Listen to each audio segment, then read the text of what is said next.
the feminine side. The standpoint. Still listen to the feminine side.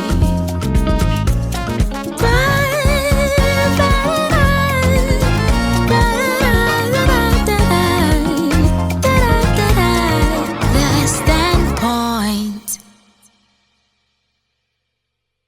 So we'll go straight to this conversation, very important conversation.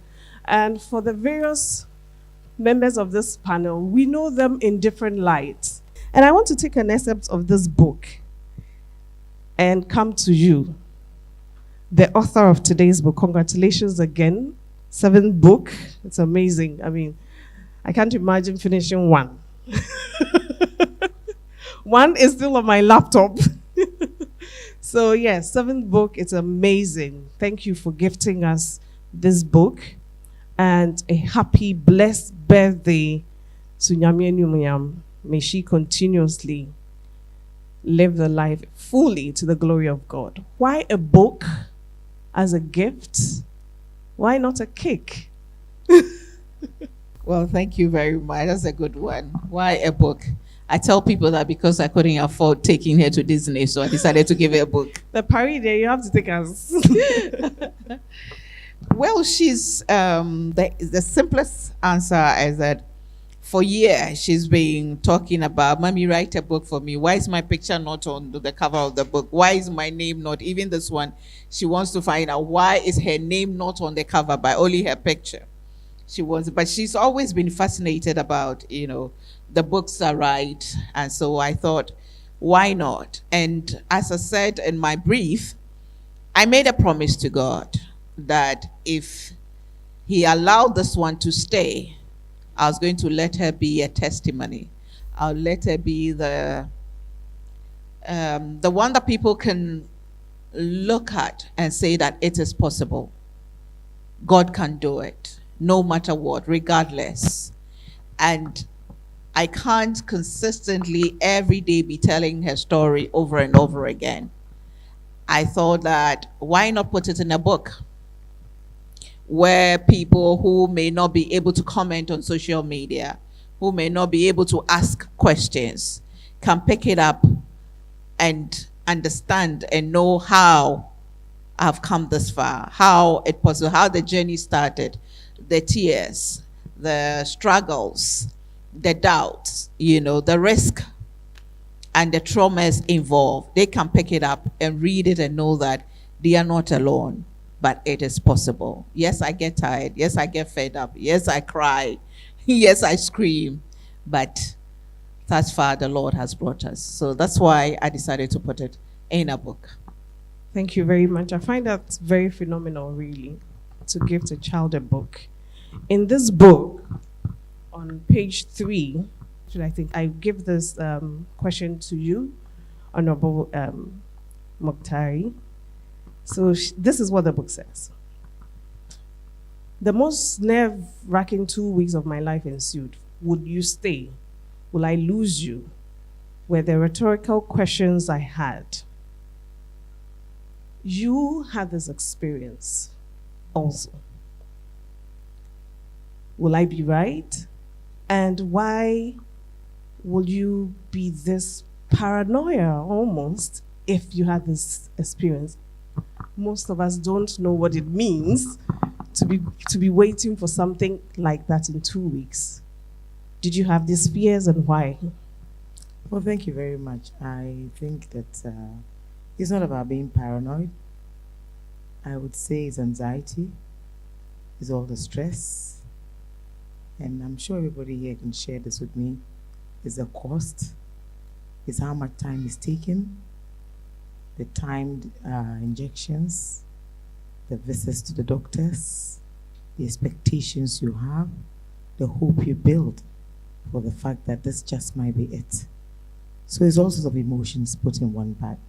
I think paranoia will probably come the day before the test.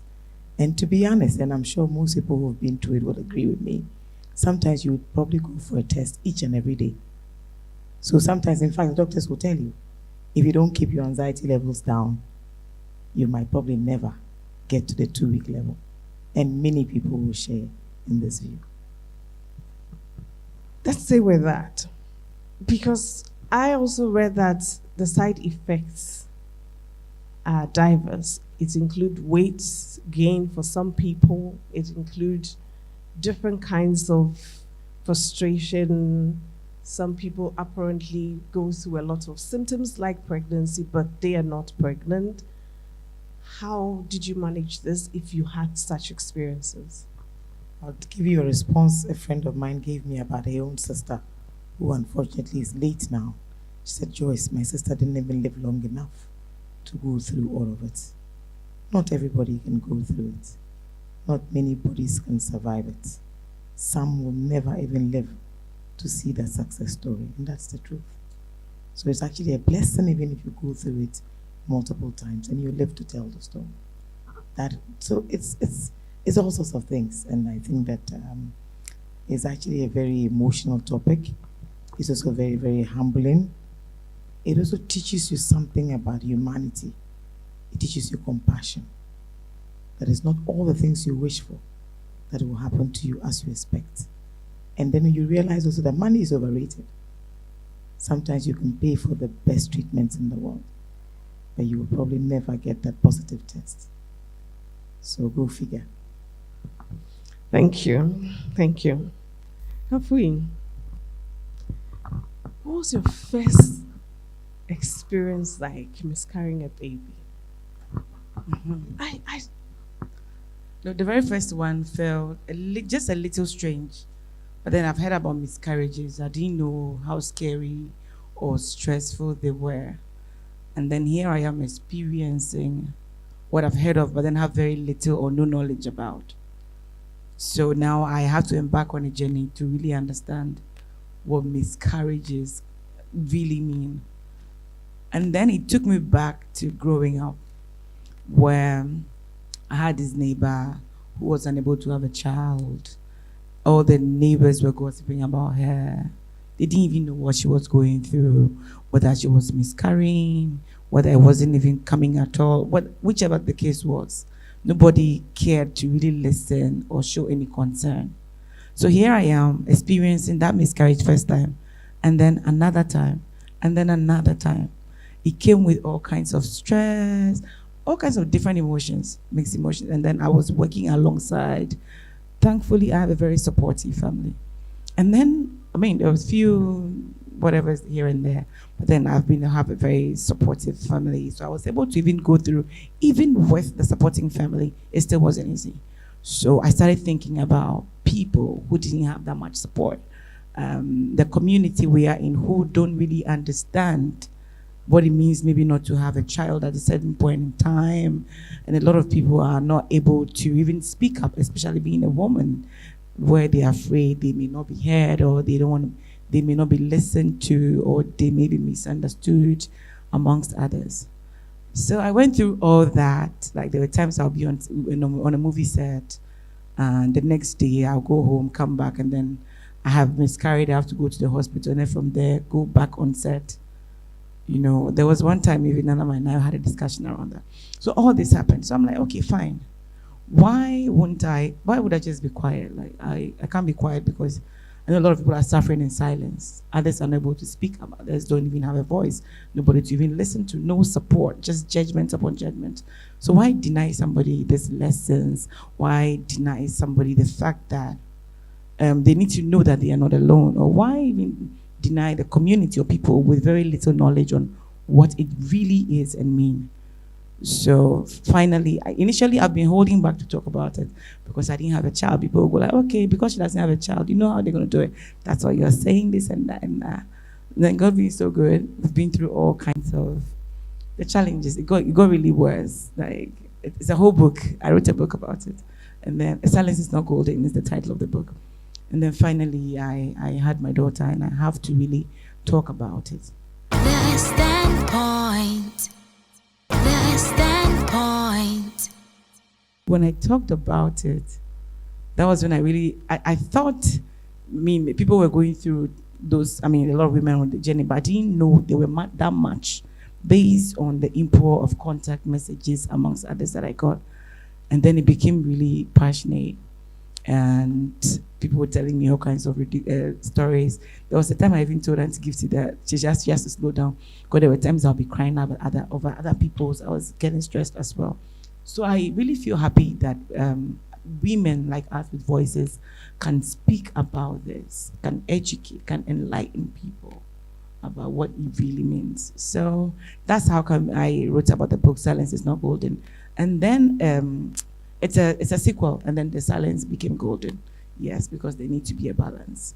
Because when I had my daughter, so many things happened. I posted a social media craze, people calling for the witches of my village and all that. So you can imagine and then another drama. And then just around the same time, I was descending the stairs, held this baby, and then had a fall. So you know what that means? We rolled like from all the way down, the two of us. Or like, Jesus, Jesus, Jesus. You can imagine what that was when silence became golden at that point. So yes, there's a lot to talk about, but I just want people to know, to learn more about situations they don't know about. Let's address some of the myths about. Thank you for mentioning that. Yes, thank you. One of the myths very much that even pushed me to share my story was that abortion, quote unquote, masters are the ones unable to have babies. Because I grew up in a whole, like the woman I was talking about, the gossips were, hey, maybe when she was young, she's had so much abortions. When she was young, she had so many boyfriends. And then here I am all grown. I've not had any abortion. I've not had many boyfriends. And then I still can have a baby. There must be something wrong. So I started questioning it. If you pay attention, you realize that I have very strong opinions. Like I share them sometimes on Facebook and all that. With something. So I like to talk about things that I think I don't know about. In the process, I learn, I get to teach. And I just want the society to be a better place where we all can be kind to one another, try to understand. Even if we can't help, we don't have to hurt people. Thank you for writing. On page 27, I come to you again. Henry, you said this. I had 3 dreams in the last one. As soon as you were taken out of my womb, and this is the dream, says, you turned to me and asked, Mommy, how many siblings do I have? I answered, many, my dear. You have many siblings. And of course, we know you to be Mommy. A lot of us know you to be Mommy before sibling came. And you've had to mother a lot of people. Do you feel prepared for parenting what you ordered for versus your reality? No, not at all. Oh, what were some of your shocks? I thought I was, but I wasn't. I just wasn't at all. You know, that fits into this fact. There's no saying that every child is different. Every child is different. I mean, she came as a package. I've tried all that I read. The apps, nothing seems to work. You know, she's so now I had to learn her language. I had to study her as a person and apply what I think will work. It's a try and error thing. I keep trying every time. It will work today, tomorrow it may not work. You know, I really wasn't prepared. And the fact that I'm a late bloomer, the age difference, you know, sometimes I'm so tired. And this is, you've seen her, very hyperactive, you know, pulling you here. The more you say, Nyam, stop it, I'm tired, the more she's coming. You know, she doesn't want to see you quiet. She doesn't want to see you, you know. There was a time we were both tired and they said, but why are you and Daddy so quiet? I don't like that. I think she even reported us to somebody that Mommy and Daddy are so quiet, you know. So I wasn't prepared. I wasn't prepared, and I'm still learning. Sometimes I have these guilt trips, which I write in the book. I wonder if I'm doing a good job. That's why I consistently ask, so won't you tell me I'm doing a good job? You know, looking for affirmation, wondering and doubting myself all the time, whether I'm getting it right. But it's a journey. I'm still learning. Thank you. Sharima, what were your deciding factors to reduce your time in the corporate space, assign more of that time to family and a little to the corporate space? I think that, for me, it was a combination of factors. In 2011, I told myself and I told some friends that I was going to get married by the end of the year. And I did get married. Did you know whom you were marrying no. then? No, that's the truth of the matter. And by the end of the year, I was married, actually. And so I was 31 at the time. So I think I had my first boy in 2013. When I had him, I went back to work. And unfortunately or fortunately, 7 months later, I got pregnant again, not planned. I had a cesarean section, and it was a combination. It was a cesarean mammectomy because I had some fibroid, but the doctor didn't think that it was going to interfere, so he said, try first. So, well, Osman came along, and he decided that, okay, so maybe this might be lucky, so just take it out, and then, for your subsequent pregnancy. So Osman came along 7 months later, unplanned. Iman came along, and I couldn't go back to work, So at that time, I was doing an evening program. It was Eyewitness News. So I finished at 7. I get home almost 9, leave at Abokobi. And he wouldn't eat. He was a picky eater. He's outside with his grandmother at 8:30, 9, mosquitoes and everything. I have to feed him myself at 9. So it was, at that time, it was hard. And the politics was also getting to me. I was also getting exhausted. It was a very tough program I was hosting, and I was every day getting accusations from both NPP and DC and what have you. So when Iman came, I took my maternity leave, actually planned to go back, and unfortunately, I had 2 adult sick women who came from the village to live with me, my husband's mom and his auntie. And I became the primary caregiver of all of them. So it became almost impossible to go back to work. So I started at 31. Thanks be to God, by 40, I had my last born. So, yes, it's the last, I can assure you. I've had 4 CSs. Yes, I've had 4 because the second pregnancy came too close to the first. Doctor didn't want to take any risk, and he says I should, opt for a CS. Shams, let's stay with the CS for a while. 4. I was told that the maximum you can do is 3. How did you manage that process? I didn't intend to have the 4th. So there's 6 years, and then she's now 3.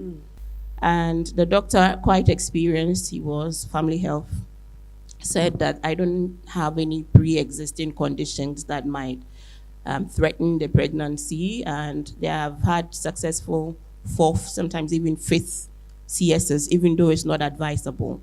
So I went through with it, and alhamdulillah, I was fine, but for the diastasis that still exists, and the option is to either have surgery for that, but because of my last surgery was really painful, I'm not considering any surgery to correct that anytime soon. Yeah, I'm happy with what I have, pulse and all.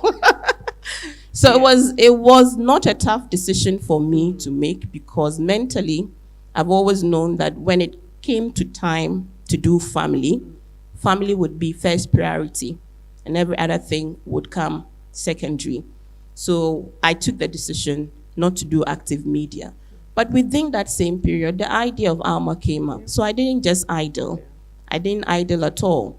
I created Alma. Shamima is not idling. No, not at all. Some people think it is. No. But I always have to also say that it's not every woman that, can make that decision. Because especially in this era of dual earners, raising, and managing homes, because to sit home means that that's one income source. And I always also tell women that there's always going to be a consequence to the choices we make. Sometimes those consequences might be minimal. Sometimes they might be huge, And sometimes you may have to make some sacrifice, personal sacrifice. And for me, it meant loss of personal income. And we all know we want our money to spend how and when we like it, even if you're in a comfortable situation. So that was the price I paid. And I am happy because when I look at what I have, I cannot place a value on it. I can't place a value on 4 children. How much salary would that media salary would I have earned? Actually, I Do wanted you to see? ask you that. I want to ask you now, the opportunity cost, where do you ever, you mentioned that you look at it, you're sure that this is it, but do you ever miss and also dream, where would I have been? All the time. Okay. I would do the comparison. And I also look at the life of those who are where they are now and what they have and what they're doing. And I'm like, it's okay, because it's not like I'm not doing anything. I have created a platform, the first of its kind, for women in media. We've done some great work. I'm doing advocacy. I mean, I've been off air for almost 8 years, but I'm walking and random people will stop me and say, we used to listen to you and you made so much impact. I mean, I'm thankful. Do you get it? I'm so thankful, but there are opportunity costs. Yes, maybe I would have been higher up. Maybe I would have even got a bigger job. Maybe I might be in a big corporate, event. But who knows the future? Right. Yes, once there's life and there's health, who knows? Thank you, Shamima. I come back to Honorable Mukhtar. Did you ever feel like giving up? And why didn't you? Why did you push through? What was the factor pushing you to go through? Well, I'm sure you can tell from my posture and the way I walk that I'm not one to give up on anything. Absolutely nothing. Nothing whatsoever. It's this giving up is not one of the things. I don't even think about that. No. It's like asking me how you manage to wake up at 4:45 every morning, 3 times a week to exercise. I will do it, rain or shine. So For you, yes, there for was me, an innate. yes, I think there's a certain inner strength. It's a certain personal gift that I think God gives to each one of us in a very unique way. And once you have that and you recognize it, it's very easy for you to do. I think I'm so driven that I think I take every task of mine. I mean, in everything that you do, even in how you appear for a lecture, for a class, for work, you ought to take it very, very seriously. You don't take those things lightly. And sometimes you see, I think that we overrate a lot of things, and each and every human being has a certain inner strength. You have a certain spiritual something that also guides you. Deep down, we also have a certain thing that is your destiny as well. And in all of that, there are some things that will give you a certain level of satisfaction. And I think until you've gained that satisfaction, you'll probably never give up. And in terms of trying to combine what works and what doesn't, you have no options really. I mean, ask yourself, which one would you rather have? A great career and a terrible private life? Great kids and a very poor career? A great life, lots of money in the bank, and a poor life elsewhere? I think that in all of the teachings that we've all had over the years, there's only one thing, that human beings must achieve a perfect balance. And that is why the Bible will tell you that God in his own time will make everything beautiful. I think the secret is certainly not to give up. And I think that that is really what all these lessons teach us. Keep at it and keep trying. But you see, there's something Kafui said that we don't attach a lot of importance to. Not every couple, not every man or woman born of God will be given the gift of the fruit of the womb. There's also that. I think sometimes we forget that as well. And I think that is something we need to take very seriously. Around here, we are not too comfortable about people sharing certain stories. Our environments are very conservative, and so people are very wary. The first time I had this conversation with Rosalind, it's because Rosalind is my friend. We have these very deeply spiritual conversations. She's very prayerful and Catholic as well as charismatic. So she challenges my faith in that sense, and we have very interesting conversations. So it wasn't even part of the conversation, but I realized out of a 3-hour interview, the one thing I said, but said very quickly that this is a subject for another conversation, is actually what made the headlines. But I got a lot of mixed reviews, some very uncomfortable. The woman that I have enormous respect for actually thought that, and I thought, I'm adult enough to know what I want to say and what I don't want to say, and what makes me comfortable and what does not. But people always think that they have a certain moral right to tell you how to live your life. And that also is another thing about our society. But you see, sometimes you say something for the very first time, and it's so therapeutic. No amount of therapy could have given me that relief that I got that day. It was almost as if a whole burden had been taken off my chest. Sometimes you worry a lot. I still have all these vaccines, I have all these injections, suppositories, all sorts of things. And I've kept them all through these years. Funny enough, I open the chest of drawers and I see all these syringes all over. You probably might think that I'm using them for something else. But these are all vestiges of another life. And I think they're also a reminder of what the journey has been, what an adventure it's been. But I think we should also give credit to the few lucky men that we happen to have in our lives. It takes a very special man to be with you all through this. And I think I am very lucky to have just that sort of person in my life. And it makes a huge difference not to go at it alone. So there's also that. The standpoint. The standpoint. We're happy that you shared.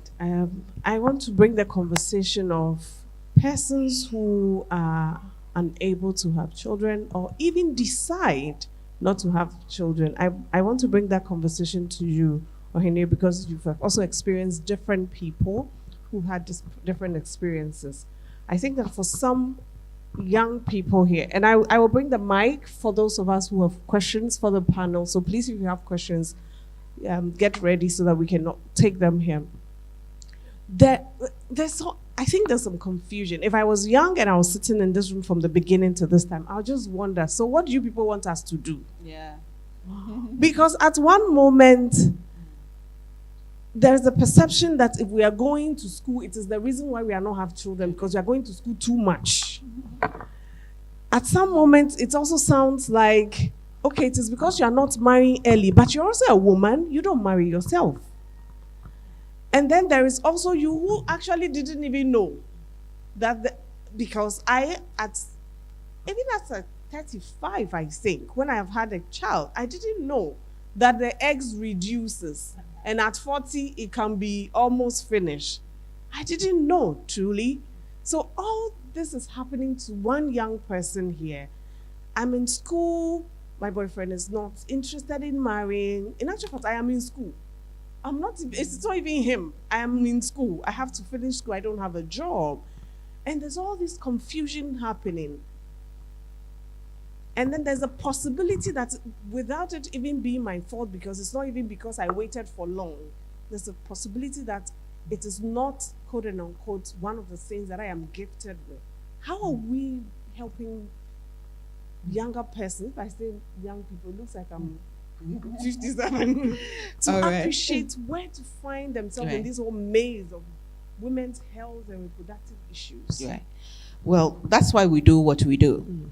That's why I decided to put this, in a book. And you see, they used to say what you don't know doesn't kill you. But the truth is, what you don't know is what will kill you. Knowledge is power. So we share our stories. We reveal our quote-unquote secrets so that younger people will know and understand that they have the options. Having an option is the most powerful tool you can ever have. To decide for yourself. Too many people have no option of choice. They just do it. We don't know the consequences of a lot of things that we do. We just go into it because we've heard. But when you are told the truth, when you do it at this stage, this is what will happen. At this stage, this is what will happen. Then you are mentally, emotionally, psychologically, financially, whatever, ready. So that when it happens, you just know how to go about it and how to handle. So there's no need to be afraid. Just equip yourself. Just have the knowledge and the wisdom on how to apply it and what to do. You know that you can have a child early stage in life, yes. You know the choices, what it may come with, what you may have to give up. You know that you can have it, you can have all your career goals achieved and whatever it is, but at a point in life when you decide some of the challenges you face, some of the options you have, you need to consider all that. But when you know it and you are making that decision and the time comes, it doesn't hit you as hard as it hits some of us. Because for too long, the taboos, the myths, the secrecy, that we don't talk about this, and everybody expects it will just happen, when it really doesn't just happen. You know, it's what has killed too many women. So no need to be confused. Just equip yourself. Just have the knowledge. Just have the understanding. Just know about the options. Just know about the choices, the pros and the cons, the wins and the losses, the failures and the successes. And I think you'll be just fine when the time comes. Interesting. Anybody with a question, please? If you do, right. Thank you. Hello, thank you so much. Ohinere, please kindly give me like 2 minutes. I want to share my little story with everyone here. My name is Mariama Mohammed, and I'm the mother of Nakiyat. I also had my first share. It was very touching. I got pregnant at the age of 22. I got married at the age of 21. And at the age of 22, I got pregnant. Before 7 months, the baby died in my womb. So I had to give birth to a still baby. Then I got pregnant again. 6 months, the baby died again. So I was giving birth to still babies, and it was so stressful because they are dead. They can't even find a way of coming out. And the third time, 5 months, the baby died again. So I had to give birth to another still baby. The fourth time, I think it was 5.5 going to 6 months, the baby died again. So it was kind of what the problem they have to trace. My mom's side, my dad, we have to do prayers. I had to go to churches, sneak and visit pastors. Then this German doctor came to Ijumako, and then we went there, we shared our stories with them. And they said they will help only if I can stay away from my community and my family for the time being. God being so good, I got pregnant again. And that is Nakiyat. So I gave birth, and it was also a big challenge. Nakiyat came 8 months, 2 weeks. And she has tied the neck with a cord 7 good times. So she has to be in the incubator for only God knows, because she wasn't breathing well. And then God being so good, she was okay, so we came home. Then after Nakiyat now, I was now with the German doctors. Even though it was quite expensive, we had to sacrifice. We have to sell our building in Cape Coast. We had to sell. I have to write letters to my office because they were giving up on me. Every day, doctor's report, absenting myself from work. The stress was too much. And so the second term, when after Nakiyat came, I saw I was pregnant with twins. So the doctors were so curious. They were giving me all their attention. I was heading somewhere. And all these pregnancies, I had to be in the hospital for the time being. If it's 7 months, I'll be on bed rest. So all the pregnancies were bed rest. And the twins, I had to stay there. The bed rest, the twins don't know. I wasn't even coming up from the bed. I wasn't seeing the sun. I wasn't walking. I wasn't doing anything. So I lost my legs, the down one. It was very numb. The doctors promised everything would be fine. So 8 months, 2 weeks again, the twins came. And they are 9 years now. Then I got pregnant again, and it was twins again. So God being so good, I got one of them, and then one macerated because they didn't see them early, and they were I had hernia as well. So I was fighting the pregnancies alongside the hernia. So anytime I go, they have to press this hernia down, and they were pressing, I think, on top of the other one. So I lost the boy, but the girl is now 6 years. So God has been good. My little concern is it got to a time I nearly gave up because I was too young. And the family I was coming from, sometimes we feel like yenkwaha, and I was being stubborn because I felt as soon as I enter any room and I get these babies coming, like everything becoming okay for me, I tend to give my gratitude to those people, and I wasn't ready to sacrifice for those people. God has been good. Allah has made it. And now this is what Nakiat is doing. So it is not easy anyway. God is there for us. Thank you so much. Good evening. It's admirable seeing you women sitting there and talking so calmly. But I know that in our system, culturally, our families are not as nice as we are making them seem. So can you tell us a bit about what the extended families dealing with your situations were? Because I know that a lot of women, when they're not getting pregnant early, maybe your mother-in-law, your immediate family are calm and they accept it, but the extended family, there's that one aunt or cousin who would say all kinds of nasty things, who would say all kinds of things about you. Can you give us a bit of that? Thank you. About families and people suggesting, telling you how to live your lives. Shamima said something that you need to know yourself. I believe that if you know yourself, you're going to have boundaries. People can't say some things you don't want to hear to you. Even if they say those things to you, you have to allow it to take a toll on you.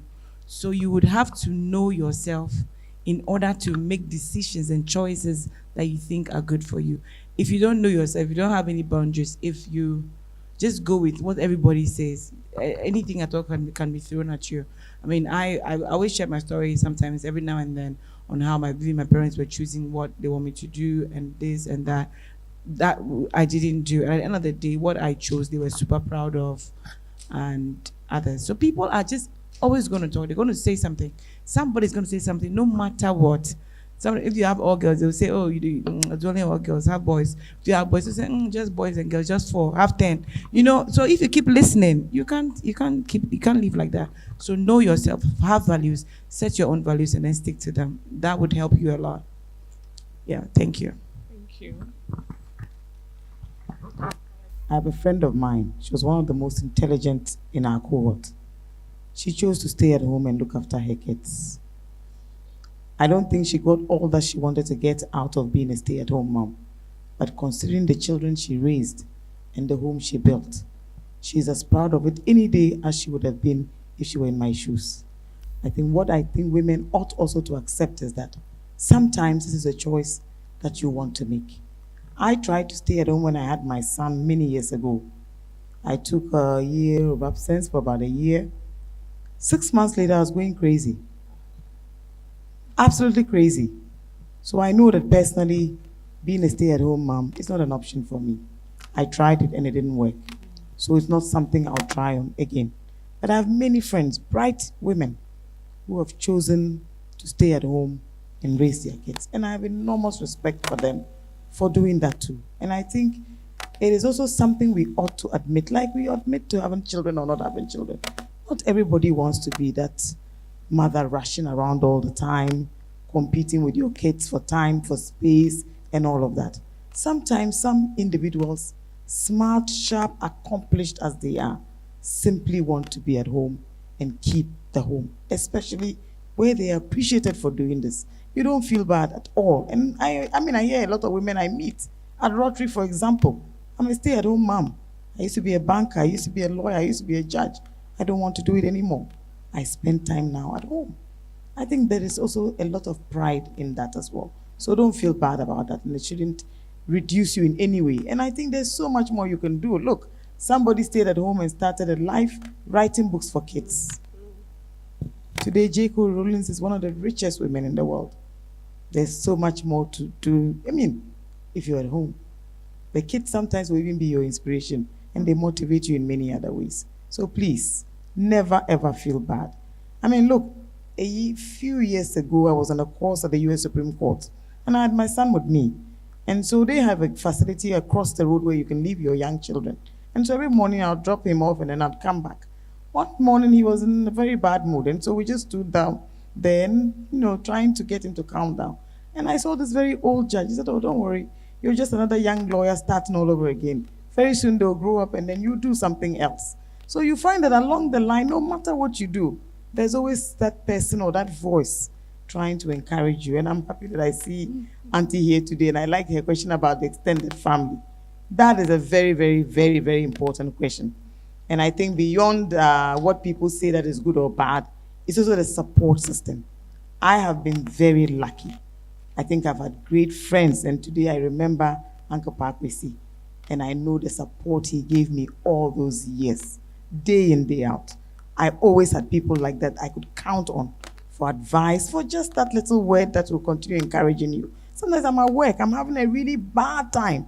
Few people would know that. I probably don't even want to talk about it. You can just walk into the room and someone knows, "Oh, I'm sure today is one of those days." So sometimes there is also that support system, and I think that for as long as you are willing to accept that extra support, you will get it. It is not always going to be easy, but I think a lot of it will also depend on you as an individual. A strong mind, a strong body, strong faith are things that will never fail you, and they will always pick you up one way or the other. Thank you. Thank you very much. At this point, we take the wrap. Your final words. Well, thank you very much for coming. I believe that everybody has taken something home. I mean, you've learned something new.